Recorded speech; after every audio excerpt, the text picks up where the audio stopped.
Selamat datang semuanya yang sangat bersemangat mencari rezeki. Sekarang kita akan kembali lagi diperlihatkan dengan Xiao Yan yang pada saat ini telah menyelesaikan semua urusannya. Xiao Yan juga diajak untuk segera kembali ke alam dewa kuno oleh sang ratu. Bersama dengan hal tersebut pada saat ini sebuah bahtera juga mendekati Xiao Yan. Ketika Ye Beijing melihat hal ini, sang ratu juga pada saat ini mengangkat alisnya. Ye Beijing seketika mendekati Xiao Yan sementara sang ratu bertanya kepada Xiao Yan apakah Xiao Yan akan membawanya bersama dengan Xiao Yan. Xiao Yan menggaruk kepalanya sambil sedikit tersenyum masam. Seperti kata pepatah, seseorang harus berterima kasih kepada mereka yang telah memberikan bantuan kepada Xiao Yan.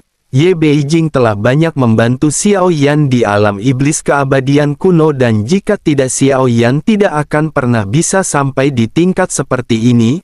Berkat bantuan dari Ye Beijing, klon dewa asli Xiao Yan juga telah berhasil menerobos alam leluhur. Tentu saja hal ini tidak bisa dilupakan dan Xiao Yan hanya bisa mengganggu pada sang ratu. Xiao Yan pada saat ini terdiam sementara Ye Beijing tidak menunggu Xiao Yan untuk berbicara. Kemudian Ye Beijing menyipitkan matanya sebelum akhirnya berbicara kepada Yang Mulia Ratu. Ye Beijing berkata bahwa Xiao Yan dan Ye Beijing hanyalah teman baik. Lagi pula semakin banyak teman berarti akan semakin banyak jalan. Sensi mereka juga sedang dalam situasi yang rumit pada saat ini dan jika Xiao Yan bersedia menikahi Ye Beijing, atau mungkin jika Xiao Yan ingin menjadikan Ye Beijing selirnya maka dirinya akan tinggal di Sensi secara permanen. Dengan begitu jika Taiksu datang lagi di masa depan dengan kekuatan Ye Beijing dirinya akan sangat membantu Sensi. Sang ratu pada saat ini sedikit tertegun sebelum akhirnya menoleh mendengar kalimat ini. Dirinya lanjut bertanya kepada Xiao Yan apakah Xiao Yan ingin menjadikannya selir Xiao Yan. Xiao Yan segera melambaikan lengannya berkali-kali dan berkata bahwa Xiao Yan tidak akan melakukan hal tersebut.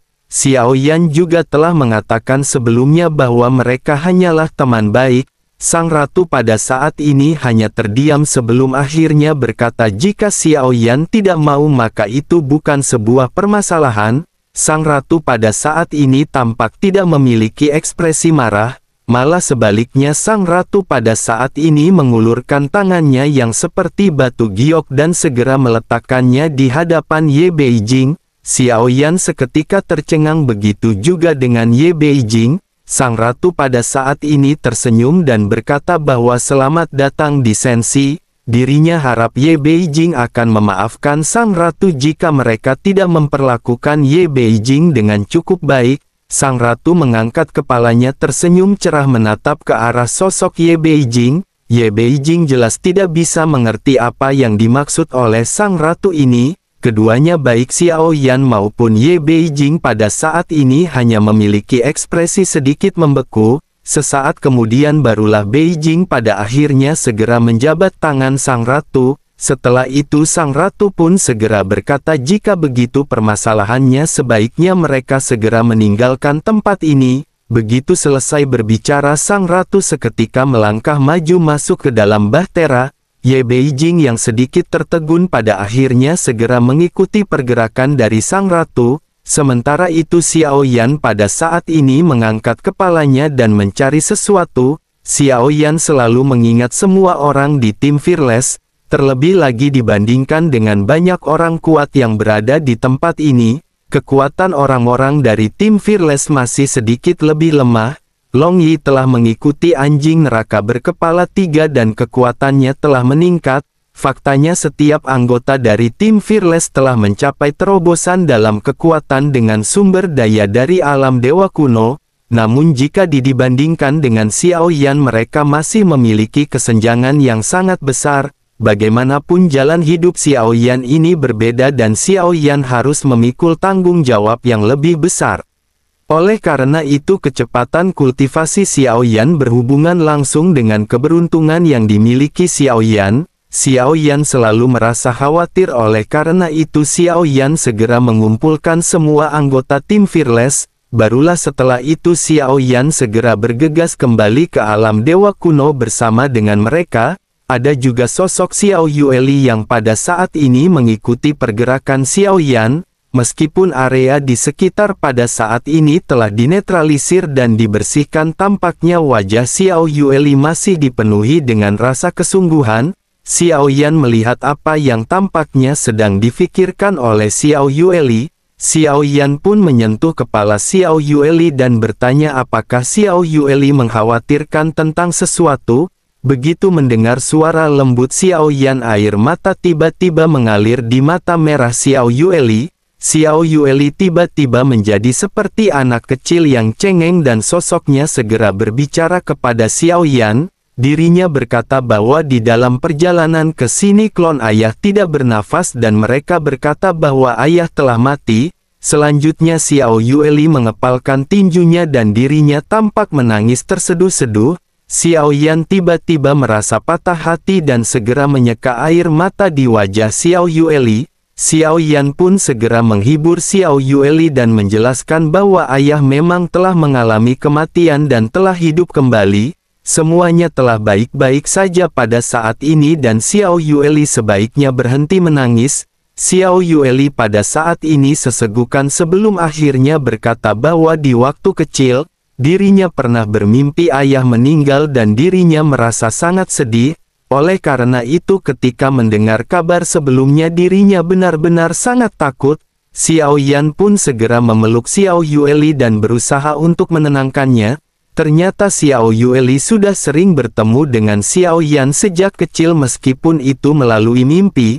Xiao Yan pun segera berkata bahwa ayah berjanji kepada Xiao Yueli bahwa ayah tidak akan mati. Xiao Yueli tidak perlu khawatir karena bagaimanapun ayah adalah yang mulia di kehidupan sebelumnya.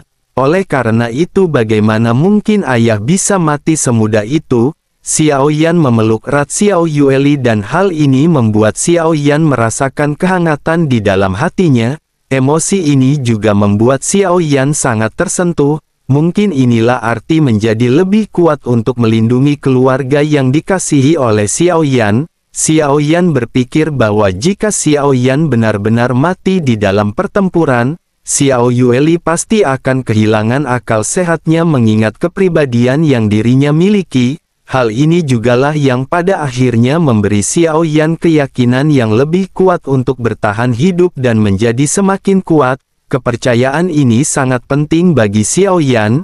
Ini adalah kondisi pikiran karena apa yang telah Xiao Yan sadari adalah jalan perlindungan. Butuh waktu yang lama bagi emosi Xiao Yueli untuk berangsur-angsur menjadi stabil. Tampaknya dirinya sangat peduli kepada Xiao Yan dan bahkan melebihi dari hidupnya sendiri. Dirinya telah berusaha keras untuk melindungi Xiao Yan sebelumnya yang menunjukkan betapa cintanya Xiao Yueli kepada Xiao Yan. Semua orang di tim Fearless juga sangat tersentuh oleh kasih sayang yang dipancarkan oleh ayah dan anak ini. Bahkan mata Ziying sosok yang selalu menyendiri pada saat ini sedikit bergetar. Mereka tidak memiliki pilihan yang sama seperti apa yang dialami oleh Xiao Yan. Sejak migrasi benua Doudi dan perubahan waktu mereka tidak memiliki saudara-saudara dan telah menjadi orang terpenting di dunia ini. Mereka benar-benar menghadapi kehidupan yang sepi di dunia dan hanya anggota tim Fearless lah yang menjadi keluarga mereka. Sungguh bukan hal yang mudah untuk menemukan makna bertahap hidup dan terus maju dalam tahun-tahun yang panjang ini. Ketika keheningan menyebar tiba-tiba suara melengking dari Xiao Zhan membuat semua orang terkejut. Nan Erming pun segera berteriak apakah Xiao Zhan sudah gila. Xiao Zhan tampak menangis terseduh-seduh dan bergumam bahwa ini benar-benar sangat menyentuh. Xiao Yan pada saat ini sedikit terkejut karena tampaknya setelah bertahun-tahun, temperamen Xiao Zhan sama sekali tidak berubah. Xiao Yan merasa bahwa semuanya benar-benar sangat menarik dan Xiao Yan merasa senang. Semua anggota tim Fearless pada saat ini seketika memukul kepala Xiao Zhan yang merusak situasi di sekitar. Sementara itu Xiao Yan dan Xiao Yueli sedikit menoleh dan tidak kuasa menahan tawa. Pada akhirnya mereka segera menaiki bahtera dan ketika Ye Beijing menatap ke arah teman-teman Xiao Yan ada rasa iri di matanya. Ye Beijing tersenyum dengan mata yang tulus sebelum akhirnya bergumam bahwa sangat jarang memiliki kelompok teman dekat selama bertahun-tahun ini. Meskipun hanya sebentar mereka akan menjadi kenangan terdalam dan terindah di masa depan. Tampaknya apa yang dirinya lihat pada saat ini telah membangkitkan kenangan yang jauh terkubur di dalam hatinya. Sementara itu sang ratu pada saat ini tiba-tiba berkata apakah ada hal di dalam ingatannya selain laki-laki. Wajah Ye Beijing seketika membeku dan dirinya segera menatap ke arah sang ratu dengan ekspresi tidak senang. Ye Beijing pun lanjut berkata tentu saja dirinya memiliki pikiran lain. Terlebih lagi dirinya juga tidak selicik sang ratu, dirinya jelas tidak kekurangan teman sejati dan dirinya ingin tahu apakah sang ratu juga merasakan hal yang sama. Kedua wanita ini tampak terlihat tersenyum tetapi sesungguhnya mereka pada saat ini saling berlawanan. Inilah mengapa Xiao Yan memilih untuk tetap agak sedikit menjauh dari mereka berdua agar Xiao Yan tidak menjadi incaran mereka. Di tengah tawa dan kegembiraan semua orang pada akhirnya menyiapkan meja yang dipenuhi dengan makanan lezat. Ye Beijing sekali lagi tercengang oleh pemandangan di hadapannya. Sekarang mereka sesungguhnya tidak membutuhkan apa yang dinamakan makanan sama sekali. Sudah lama mereka tidak melihat hidangan yang begitu mewah seperti ini. Sesaat mereka seperti kembali ke awal di masa-masa ketika mereka masih perlu mengisi perut dengan makanan. Mata Ye Beijing juga tanpa sadar berbinar, dirinya tanpa sadar menggumamkan beberapa nama makanan yang telah lama tidak dirinya lihat. Pada saat ini dirinya juga merasakan nafsu makannya meningkat saat dirinya melihat setiap hidangan yang ada. Ye Beijing pun tanpa sadar segera duduk dan langsung ditatap oleh semua orang di sekitar. Menyadari tatapan ini Ye Beijing langsung berdiri dan dirinya menunggu Xiao Yan sampai datang. Semua orang memberi jalan bagi Xiao Yan dan setiap tatapan di mata mereka dipenuhi dengan ketulusan. Begitu Xiao Yan sampai Xiao Yan segera melambaikan tangannya dan mengarahkannya ke arah Ye Beijing sebelum berkata bahwa Xiao Yan akan memperkenalkan Ye Beijing kepada mereka semua.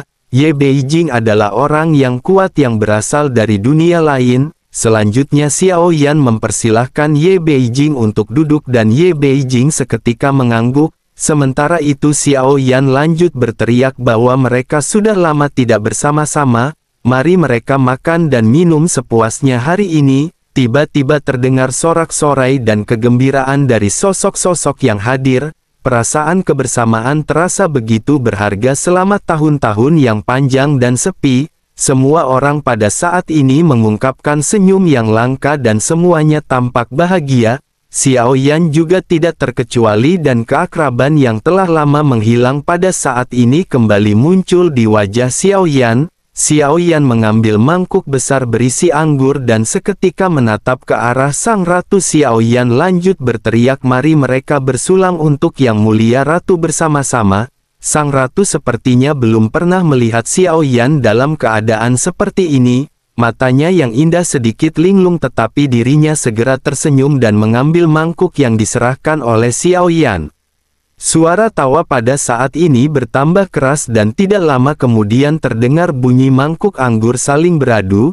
Semua orang pada saat ini bersulang, anggur yang lembut dan panas mengalir dari tembolok menuju ke perut. Namun sesungguhnya yang ditelan ke perut pada saat ini bukanlah anggurnya tetapi emosi terhangat di antara semua orang.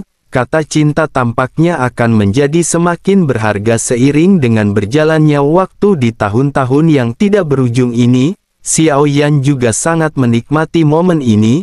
Meskipun ini hanya sesaat tetapi Xiao Yan telah membayar begitu banyak harga untuk menikmati momen ini. Ini adalah kesempatan yang langka untuk melepaskan semua pikiran yang mengganggu. Sekarang Xiao Yan akhirnya benar-benar bisa rileks minum, mengobrol dan tertawa sepuasnya. Suara-suara gembira memenuhi bahtera dan kebahagiaan menjangkiti semua orang bahkan Ye Beijing.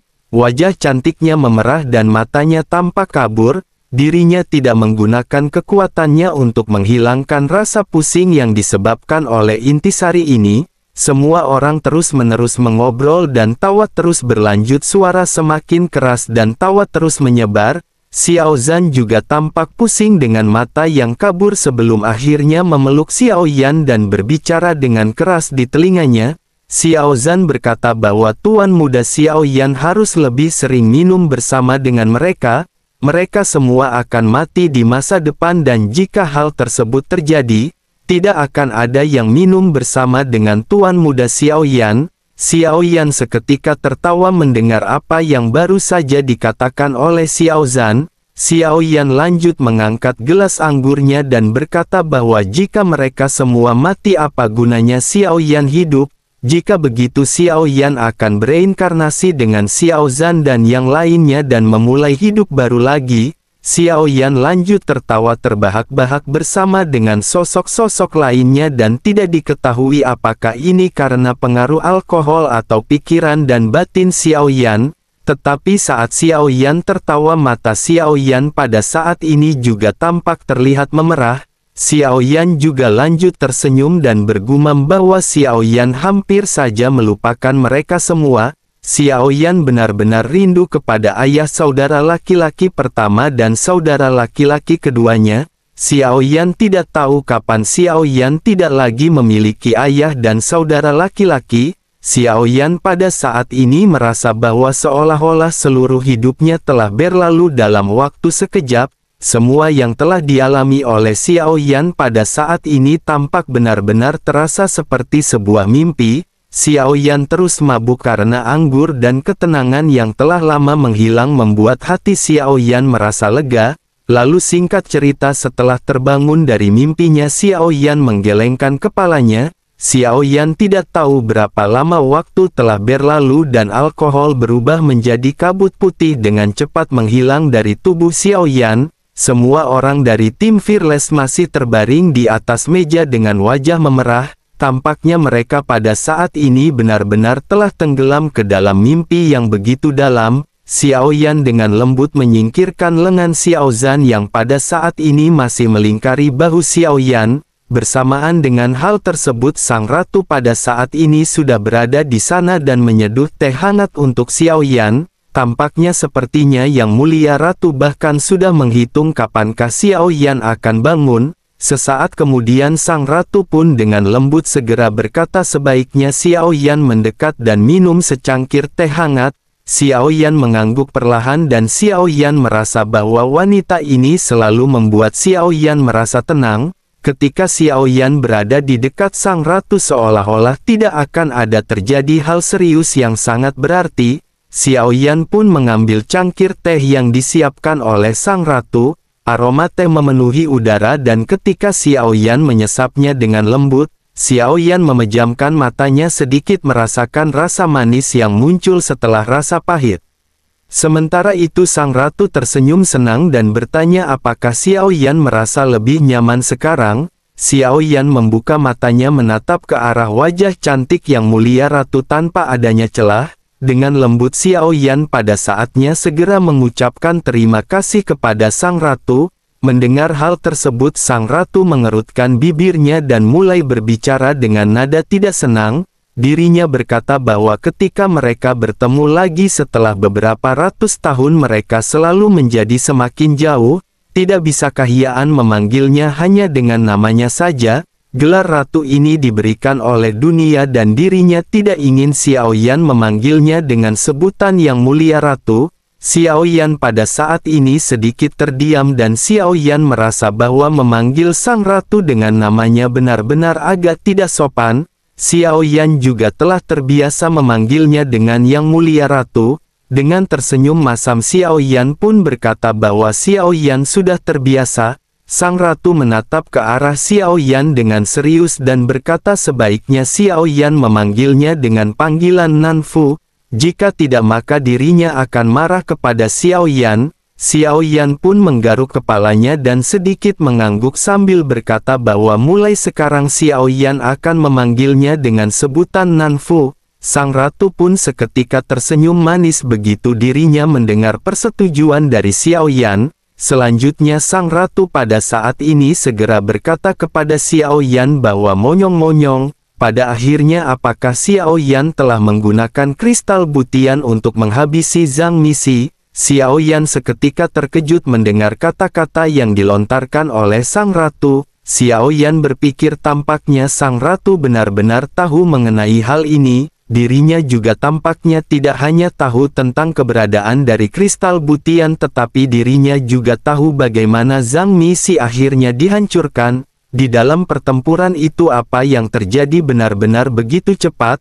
Setelah menghabisi Zhang Misi, kristal itu juga kembali mendekati Xiao Yan dan langsung menghilang di pagoda pemurnian. Xiao Yan benar-benar tidak menyangka bahwa dengan pergerakan yang begitu cepat Yang Mulia Ratu bisa mengetahui hal yang seperti ini.